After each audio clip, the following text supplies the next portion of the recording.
नमस्कार, जय हिंद, सत श्री अकाल। आज जड़ों से जुड़ो के हमारे पॉडकास्ट सीरीज में हमारे साथ हम कहें कि एक नौजवान साथी हमारे साथ जुड़े हैं, जिनसे आज हम बात कर रहे हैं। India being the most youthful country of this globe, तो यूथ के साथ इंटरेक्ट करना हमेशा ही इंस्पायरिंग रहता है, हमेशा ही बहुत अच्छा लगता है। तो हमारे साथ जो है आज हैं निपुण दीपक त्रेहन। आपका बहुत बहुत स्वागत है आज हमारे पॉडकास्ट में। और एक चीज़ जो मैं शुरुआत करना चाहूँगी जिसके साथ कि हमने जब देखिए जड़ों से जुड़ों में हम जब भी बात करते हैं अपने संस्कार की, अपनी संस्कृति की, अपने सनातन की, अपनी परंपराओं की, तो मुझे जो सबसे खूबसूरत बात जो निपुण के साथ बात करने में लगी कि मैंने जब इनसे पूछा, I know him since quite a few time now, मुझे इनका नाम मालूम था, लेकिन फिर भी मैंने पूछा कि आपका पूरा नाम क्या है। तो इन्होंने जो नाम बताया, निपुण दीपक त्रेहन। इनके जो नाम बताने का जो सिस्टम था, जो प्रक्रिया थी, या जो पूरा नाम जो इन्होंने बताया, वो अपने आप में जो है परिचय देता है इनकी शख्सियत का कि कैसे ये अपनी जड़ों के साथ ऑलरेडी जुड़े हुए हैं। कनेक्ट इनका अपनी संस्कृति के साथ बहुत स्ट्रॉन्ग है, क्योंकि मैंने इनफैक्ट अपने परिवार में ऐसा कोई शख्स नहीं देखा जो अपने पिता का नाम भी साथ में कैरी फॉरवर्ड कर रहा है। सो ही इज़ अ यूथ। ये हमारे देश का युवा, एक ऐसा युवा जो कि अपने पिता का नाम अपने नाम के साथ जोड़ करके अपने नाम को पूर्ण करता है। ऐसे युवाओं की हमारे देश को ज़रूरत है। तो निपुण जो है बेसिकली ये बॉम्बे से हैं और अभी कनाडा में ये जॉब कर रहे हैं। तो मैं निपुण से रिक्वेस्ट करूंगी कि आप एक बारी अपना एक युवा के रूप में, अगर हम कहें कि you represent the youth of India, how would you like to introduce yourself? I think basically मैं तो इतना ही कहूँगा कि the Indian youth overall is very passionate, right?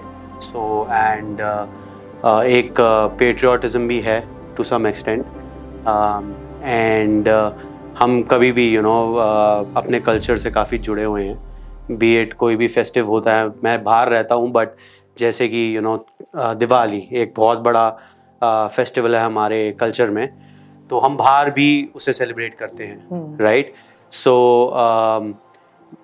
एक ये बहुत ब्रॉड डेफिनेशन है to explain youth, right? Because आजकल का यूथ इंडिया को बहुत प्राउड भी कर रहा है इन वेरियस फील्ड्स, वेदर वो स्पोर्ट्स हो, राइट, वेदर वो साइंस हो, वेदर वो स्टार्टअप्स हो। हमने काफ़ी देखा है कि कितने यूथ्स एक बहुत ही अच्छे स्टार्टअप्स बना के उन्हें एक ग्लोबल स्टेज पे भी लेके जा रहे हैं। सो मेरी डेफिनेशन ओवरऑल यही रहेगी दैट जितना भी यूथ है इस कंट्री में वो बहुत पैशनेट है, चाहे वो कोई भी फील्ड में हो, एंड वो बहुत अच्छे तरीके से अपने पैशन को फॉलो कर रहा है और अपने देश को भी आगे बढ़ा रहा है। बिल्कुल सही बात कही जो है निपुण ने कि हमारा यूथ बहुत पैशनेट है। जो है आज हम वैसे अगर हम बात करते हैं तो हिंदुस्तान ने दुनिया को बहुत कुछ दिया है। मतलब ऐसी कोई, जैसे हमारी जड़ों से जुड़ों में हमारी टैगलाइन ही यही है कि आधुनिक भौतिक विज्ञान उन्हीं निष्कर्षों तक पहुंचा है जहां तक भारतीय वेदांत युगों पहले पहुंच चुके हैं। तो हिंदुस्तान ने तो दुनिया को बहुत कुछ दिया है, और आज की तारीख में भी अगर हम बात करें तो जो पुरातन में जो चीज़ें थी उसके अलावा पूरे दुनिया में टॉप के सीईओज, टॉप के जो हैं ऑफिसर्स, और आज तो हम प्रधानमंत्री भी हिंदुस्तान जो है दूसरे देशों को दे रहा है। तो आप यहाँ पर हम आप सबको बताएं, पहले तो ये बधाई के पात्र हैं, अपनी शुभकामनाएं भी आप इन्हें दें कि ये हिंदुस्तान में अपना जो है विवाह का बंधन इन्होंने बांधना था, तो अपने शादी की रस्म को निभाने के लिए आए। हाँ जी। और ये दोनों, इनकी जो वाइफ हैं वो भी कनाडा से यहाँ शादी की रस्म को निभाने के लिए आए।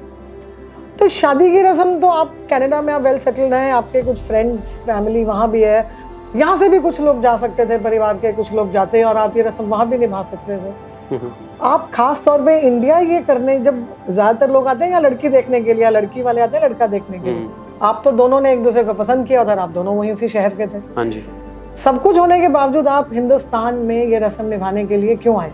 क्योंकि हमारे घर के बड़े भी हैं जो यहाँ रहते हैं, जो आई डोंट थिंक उनके लिए वो पॉसिबल है वहाँ आना। एंड स्पेशली ये एक इंडियन कल्चर की जो सेरेमनी होती है, शादी इज़ आपके लाइफ का एक बहुत मेजर डिसीजन है जो आप अपनी फैमिली और अपने क्लोज वंस के साथ सेलिब्रेट कर सकते हो। तो शायद अगर मैं ये चीज़ वहाँ करता तो मेरे कई घर के बड़े वो आ नहीं पाते, बिकॉज उनकी भी अब एक सर्टेन एज हो गई है, राइट। एंड उनके लिए वो एक लंबी फ्लाइट लेना इतना आसान नहीं है जितना वो मेरे लिए है। और at the end of the day it's all about getting their blessings, and I think more than that उनकी ब्लेसिंग्स के लिए ही मैं यहाँ आया, सो दैट ओवरऑल सब आए जो मेरे लव वंस हैं और मैं उनकी ब्लेसिंग्स ले पाऊँ। बिल्कुल, इस बात में इतनी सारी बातें आई जो हमारा जो संस्कार, ये शादी की, ये मेरा ख्याल वहाँ पे ये रौनक भी ना लगती जो आप हिंदुस्तान में लगा पाए। बिल्कुल बिल्कुल। यहाँ पे रौनकें, यहाँ का रंग बिरंगा माहौल, खुशनुमा माहौल, दोस्तों का आना, बिंदास होकर के साथ में नाचना गाना, ढोल बजाने। हाँ जी। और ये चीज़ तो वहाँ पे नहीं हो पाती। नहीं, वहाँ पे जैसे मैं अभी बॉम्बे रहा हूँ काफ़ी साल अपने लाइफ के, मैंने ऑलमोस्ट 16-17 साल मैं बॉम्बे रहा हूँ। उससे पहले मेरी पैदाइश दिल्ली की है। अच्छा। तो मैं 10-11 साल दिल्ली में भी रहा हूँ।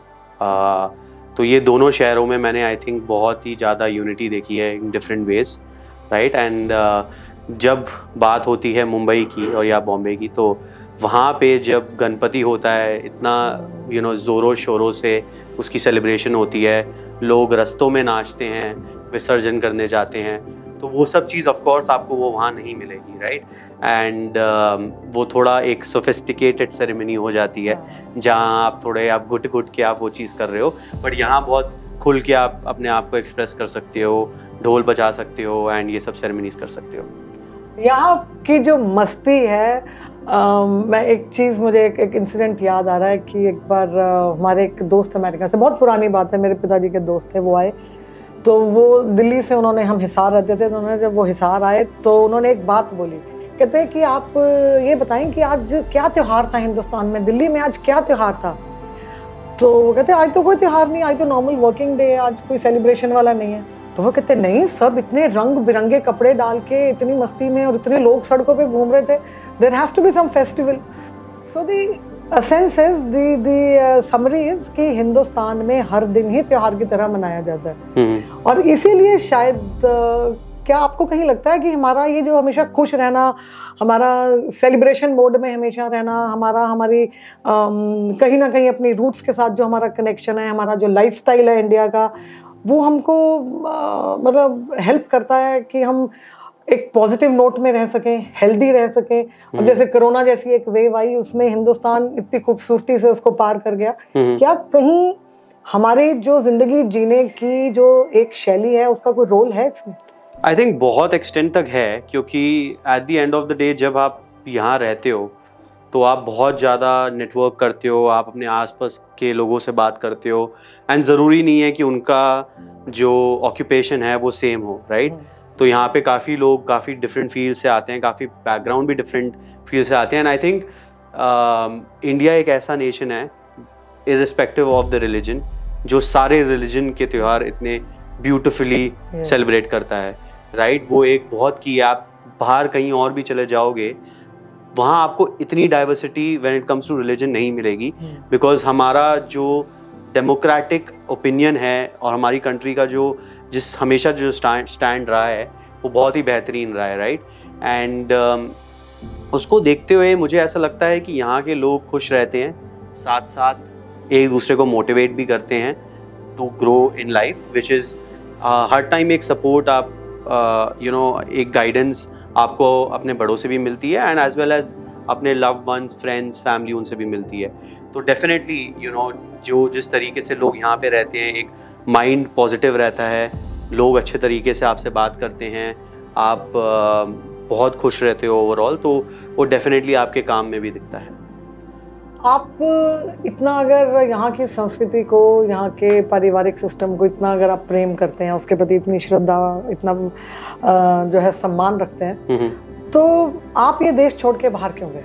ये एक्चुअली एक बहुत इंटरेस्टिंग क्वेश्चन है। मेरे यहाँ से जाने का एज सच कोई स्पेसिफिक रीज़न था नहीं। क्योंकि जब मैं बॉम्बे में भी काम कर रहा था, I was actually working for discovery channel and I had a really good job, ठीक है। बट एक चीज़ मैं डेफिनेटली पॉइंट आउट करना चाहूँगा दैट दो I was lucky, I had a great work life balance and वो सब चीज़ें बहुत थी, बट उस टाइम पे एक वर्क लाइफ बैलेंस हमारा होना इन jobs was very critical because मेरे आसपास के जो friends थे, you know, they were working 12 hours at a stretch and all of those things. तो I think वो एक factor था, but मेरे केस में वो इतना बड़ा factor नहीं था. Secondly, मुझे ऐसा लगता था कि मैं हमेशा से इंडिया रहा था, right? तो मुझे एक ये था कि मेरी सारी एजुकेशन इंडिया से हुई है, from my, you know, like start to the end, in fact like degree भी.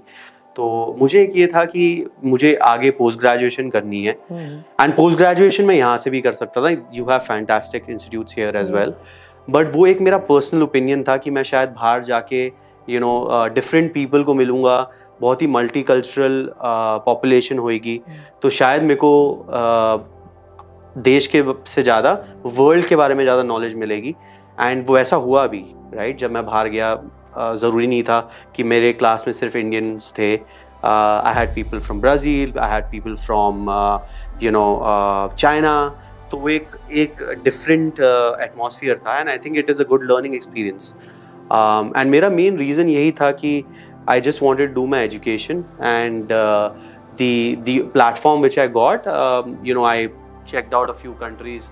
मुझे कनाडा थोड़ा अच्छा लगा बिकॉज वहाँ पे immigration is a little relaxed, तो मुझे ये भी था कि in case if I like that place and if I want to work there, so at least मेरे पास वो एक ऑप्शन हो. और वहाँ पे इंडियंस भी, इंडियन कम्युनिटी बहुत अच्छी तादाद में भी है कनाडा में, तो आप मतलब कुछ एक जगहें ऐसी होती हैं जो जिनको हम कहते हैं कि होम अवे फ्रॉम होम. तो एक बात तो जो है इसके साथ बात करके हमको बड़ा क्लियर सा लग रहा है कि हिंदुस्तानी जो दिल है वो कहीं भी जाएगा, वो हिंदुस्तान तो वहाँ पे ढूंढने का प्रयास करेगा ही करेगा. और पूरे विश्व भर में अगर एक इन्होंने जगह चुनी रहने के लिए, कुछ एक्सपेरिमेंट्स करने के लिए अपनी ज़िंदगी के साथ, तो वो ऐसी चुनी जहाँ पे ये अपने आसपास एक छोटा सा हिंदुस्तान देख पाएँ. यही ताकत है हमारे देश की कि वो आपको बांध के रखता है, आप उसके बिना रह नहीं सकते. एक हिंदुस्तानी पूर्ण रूप से विदेशी बहुत कम है जो मैंने होते हुए देखे हैं, जो खासतौर से जो यहाँ से गए हैं. आप जैसे वहाँ पे बहुत इंडियन कम्युनिटी के साथ भी कम्युनिकेट करते होंगे, तो क्या लगता है आपको कि कितने लोग या कितने परसेंटेज लोग अभी भी हैं, I am talking about youth when I talk to you, कि वो अभी भी अपने जड़ों की तरफ देख रहे हैं, they look forward for India in the entire globe? नहीं, ऑफ कोर्स, यू नो, जैसे आपने बात की जड़ों से जुड़ों की, उस केस में बहुत इंडियंस जो कम्युनिटी है वो बहुत आई वुड से एक अच्छे स्केल पे फेस्टिवल सेलिब्रेट करती है, एंड चाहे वो दिवाली हो, चाहे वो गुरु नानक जयंती हो, इट जस्ट डिपेंड्स. मैं गुरुद्वारे भी काफ़ी जाता हूँ वहाँ पे, एंड हमारा वहाँ पे गैदरिंग होती रहती है. इस केस में जो सबसे बेस्ट चीज़ है वो ये है कि जब भी हम वहाँ रहते हैं, हमारा कल्चर, हमारी संस्कृति, उसको हम साथ ही वहाँ पे भी बढ़ाते हैं, राइट. एंड एक कनाडा बहुत ही एक तरीके से एक लिबरल जगह है, वहाँ इन सब चीज़ों में आपको रुकावट नहीं है, राइट.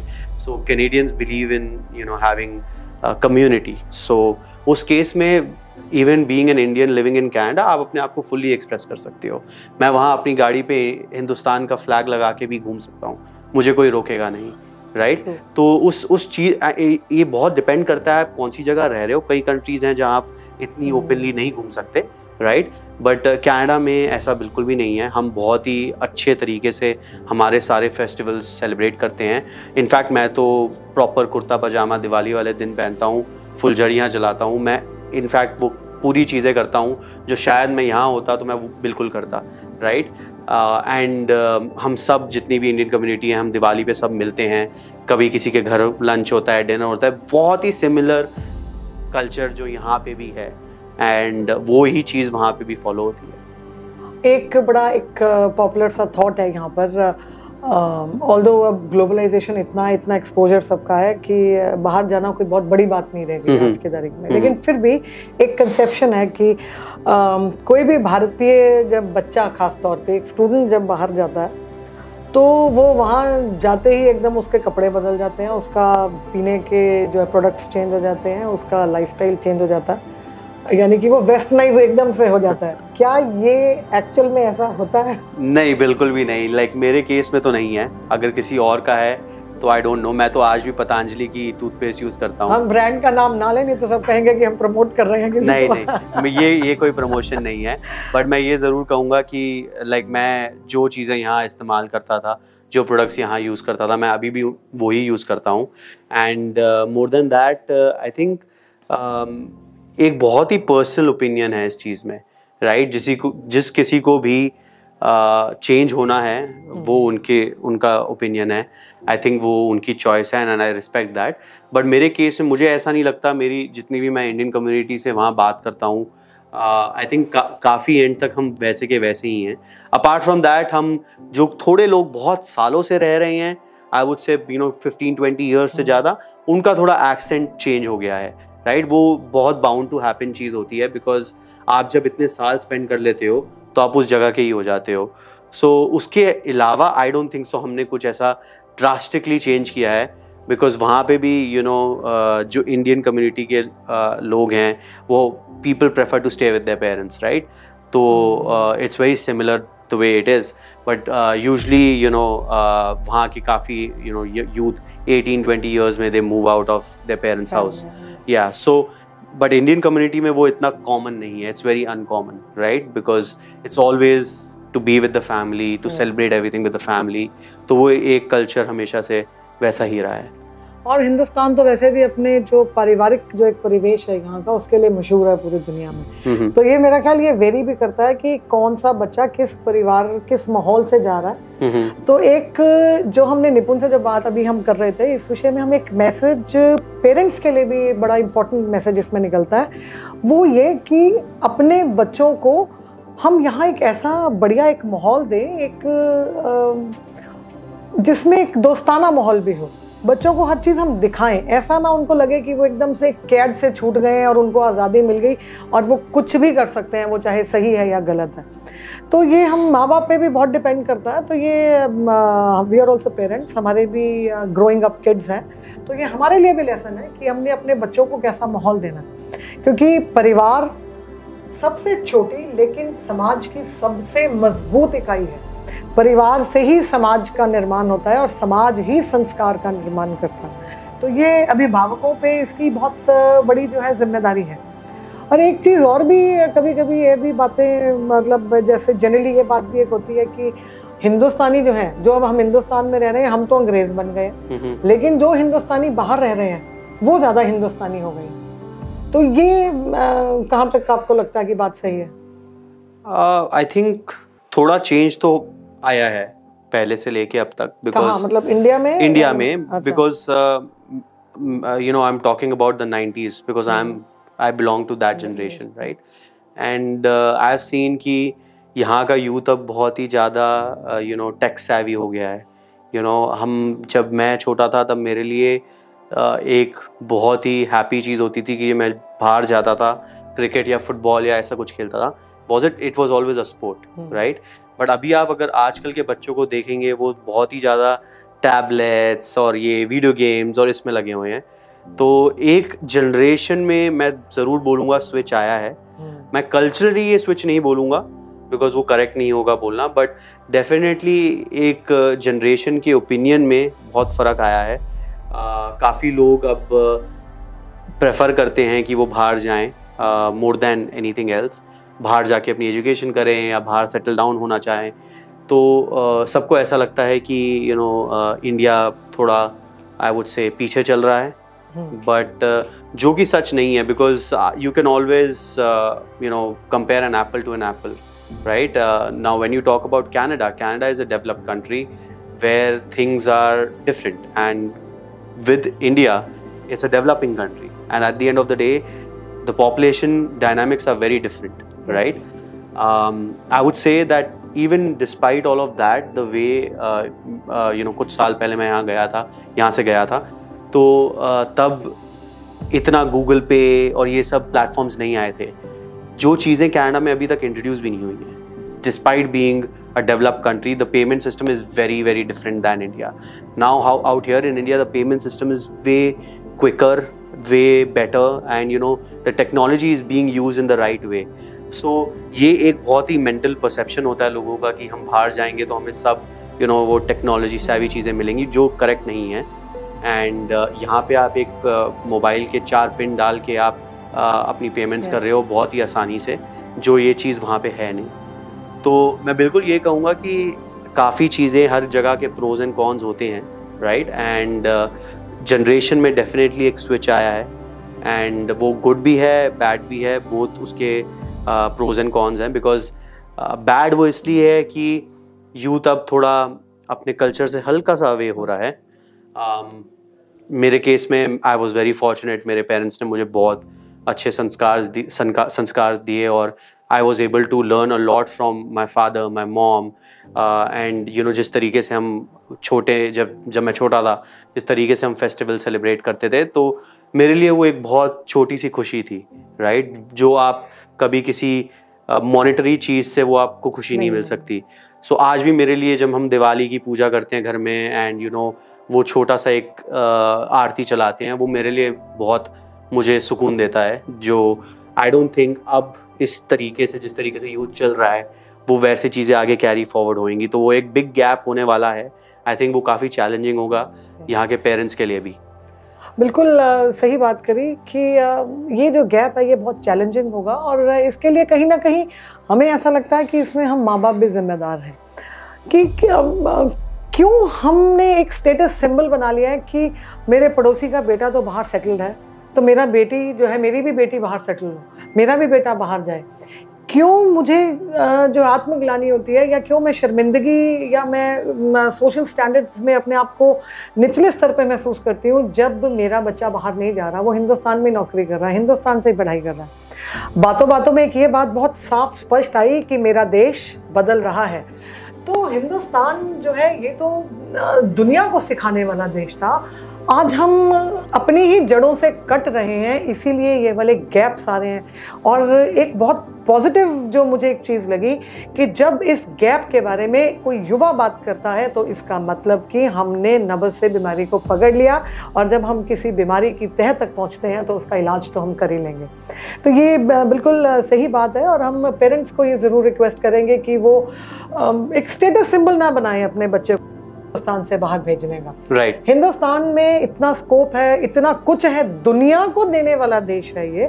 तो ये हम यहाँ रह करके the only thing that is required is कि हमारा कॉन्फिडेंस, हम एक बहुत गुरूर के साथ यहाँ रहें और गुरूर से सदा कहें कि मैं हिंदुस्तानी हूँ और मैं हिंदुस्तान में ही अपने बच्चे पाल रहा हूँ और यहीं सेट भी करूँगा। तो ये जो है, इसमें मैं अब आपसे एक चीज़ पूछूंगी कि अगर ज़िंदगी में कभी मौका मिला तो क्या आप वापसी आना चाहोगे अपने देश में? ये बहुत ही इंटरेस्टिंग क्वेश्चन है एक्चुअली। या इसमें एक ऑप्शन और भी है कि मुझे मालूम है कि आपके एक ब्रदर हैं यहाँ पर, इफ इन केस कभी ऐसे सर्कमस्टेंसेस हो कि आपके ब्रदर, आपके भैया भाभी जो हैं वो भी वहाँ बाहर आना चाहें, तो आप उनको बाहर बुलाना पसंद करोगे या आप खुद हिंदुस्तान में अपनी बीवी के साथ आना पसंद करोगे? नहीं, मैंने तो ऑनेस्टली बहुत क्लियरली सोचा हुआ है कि मैं यहाँ वापस ज़रूर आऊँगा। अच्छा। तो इर्रेस्पेक्टिव मेरे ब्रदर और मेरे भाभी वहाँ आए या मैं यहाँ आऊँ, वो एक बहुत ही क्लियर कट डिफरेंट सिनेरियो हो जाएगा। बट मेरी वाइफ से भी मैंने ये डिस्कस किया था शादी से पहले, बिकॉज ये इम्पोर्टेंट था। एंड मैंने बहुत क्लियरली कहा था कि मैं यहाँ पे कुछ सालों के लिए हूँ, जब तक मुझे लगता है कि मैं अपने आप को यहाँ पे एक अच्छी सेविंग्स कर सकता हूँ या XYZ एक प्रॉपरली अपने आप की थोड़ी करियर वाइज ग्रो कर सकता हूँ। बट इवेंचुअली मुझे हमेशा से ये था कि मैं सब कुछ करके एंड में रैप अप करके यहाँ आऊँगा। तो वो मेरा आई वुड से एक रिटायरमेंट प्लान था। और उसका रीज़न ये भी है कि मैं यहाँ पे कंफर्टेबल हूँ, बिकॉज़ फैमिली से आप कितने सालों तक दूर रह लोगे।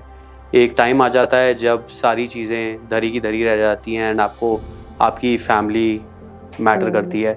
तो मेरे केस में आई थिंक डेफिनेटली मैं कुछ सालों में ज़रूर वापस आऊँगा।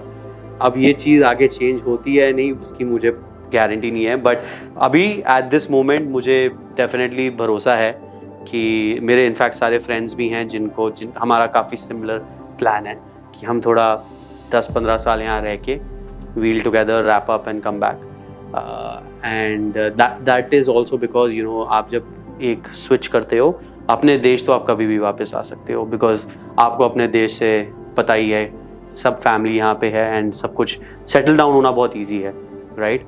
बट मेरे केस में मुझे ऐसा लगता है कि मैंने काफ़ी स्ट्रगल किया है वहाँ पे भी, you know, to reach a stage जहाँ पे मैं हूँ, and I don't want to let it go all of a sudden because I have really earned it. तो कुछ सालों तक I will definitely you know milk the benefits out of it, and then जब मुझे लगेगा कि हाँ I am done with it, मैं डेफिनेटली वापस आऊँगा।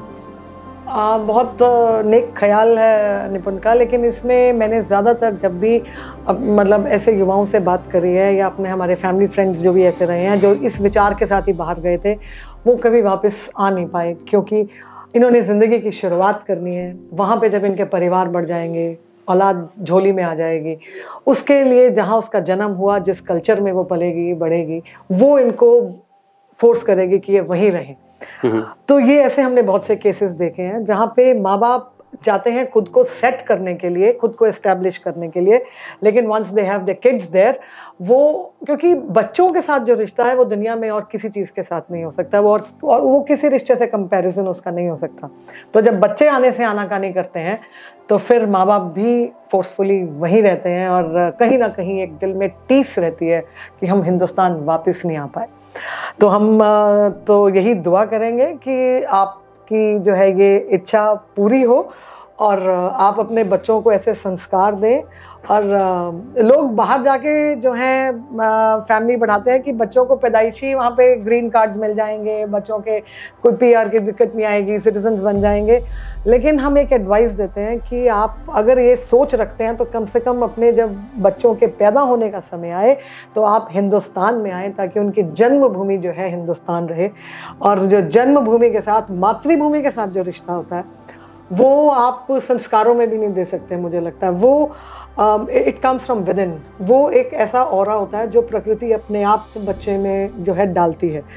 तो आप जैसे युवा जिन्होंने अभी परिवारों की शुरुआत करी है और जिनके परिवारों ने बढ़ना है, तो हम जड़ों से जुड़ों के प्लेटफॉर्म पे ये रिक्वेस्ट करेंगे, ये एक विनती करेंगे आप जैसे सभी जो है नवविवाहित जोड़ों से कि अगर आपके मन में ज़रा सा भी है कि आपने हिंदुस्तान में वापस आना है तो आपको उसके लिए आज से ही प्लानिंग शुरू करनी पड़ेगी ताकि आप अल्टीमेटली इस धरती के गोद में वापस आएँ और अपने इस देश की सेवा करें, क्योंकि इस देश ने ही आपको ये संस्कार दिए, इस देश ने आपको जन्म दिया, इस देश ने आपको वो परिवार दिया। तो ये देश जो है इसके बारे में जितना कहा जाए उतना कम है। ये दुनिया को सिखाने वाला, दुनिया को शिक्षा देने वाला ये मेरा भारत देश, ये मेरी कंट्री, ये मेरी जन्मभूमि जिस पर हमें सदैव गर्व रहता है। और हमें बहुत खुशी होगी कि अगर जड़ों से जुड़ों के माध्यम से एक भी जोड़े को, एक भी कपल को हम हिंदुस्तान की धरती पे वापस लाने में अगर सफल हो सके तो ये हम ये सोचेंगे कि हमारी पूरी टीम का प्रयास सफल रहा और मैंने अपनी धरती का कर्ज उठाया।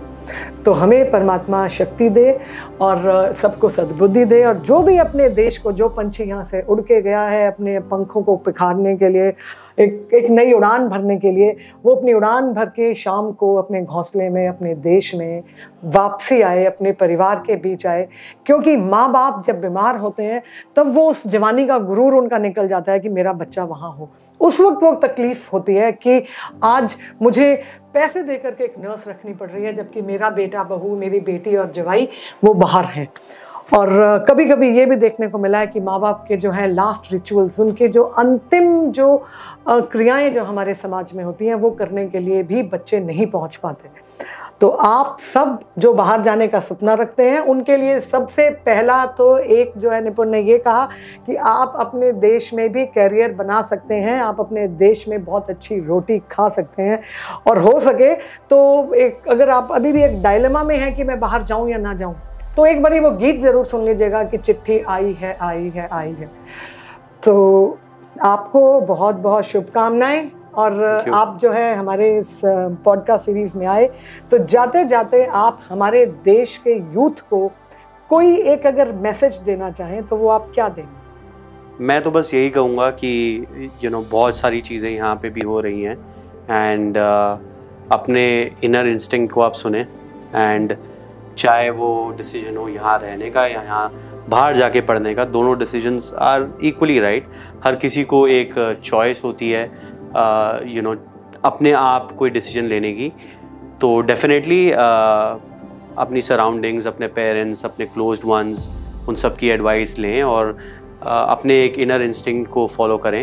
हर किसी का वो इनर इंस्टिंक्ट ज़रूरी नहीं है सेम हो। तो अगर आपका इनर इंस्टिंक्ट ये कहता है कि आपको यहाँ पे ग्रो करना है तो definitely stick by it. And अगर आपको ऐसा लगता है कि आपको थोड़ा अपनी लाइफ में एक्सपेरिमेंट करना है तो देयर इज़ नो हार्म, आप बाहर जाके भी पढ़ सकते हैं। एंड आप जैसे अभी एट द मोमेंट मुझे ऐसा लगता है कि थोड़े सालों में मैं वापस आना चाहूँगा, उसमें भी कोई गलत चीज़ नहीं है। आप अपने देश के लिए दोनों एंड में नाम रोशन ही कर रहे हो, because at the end of the day अगर आप बाहर भी काम करेंगे और आपका ओरिजिन इंडियन रहेगा तो लोग जब आपको देखेंगे तो वो ये बोलेंगे ये इंडियन ने क्या काम किया है। बिल्कुल सही बात। आप कहीं भी रहें, देश दुनिया के किसी भी कोने में रहें, अपने अंदर के जो है हिंदुस्तानी को मरने ना दें, अपने अंदर एक भारत को जीवंत रखें और जहाँ जहाँ अपनी सभ्यता का प्रचार प्रसार करें ताकि आसपास के लोग मतलब आपको मुड़ के देखें और कहें कि ये वो हिंदुस्तानी है जिसने कमाल कर दिखाया। और आप सबके लिए आप ऐसा कमाल कर सकें, ऐसी शुभकामनाएं हमारी तरफ से। जय श्री राम।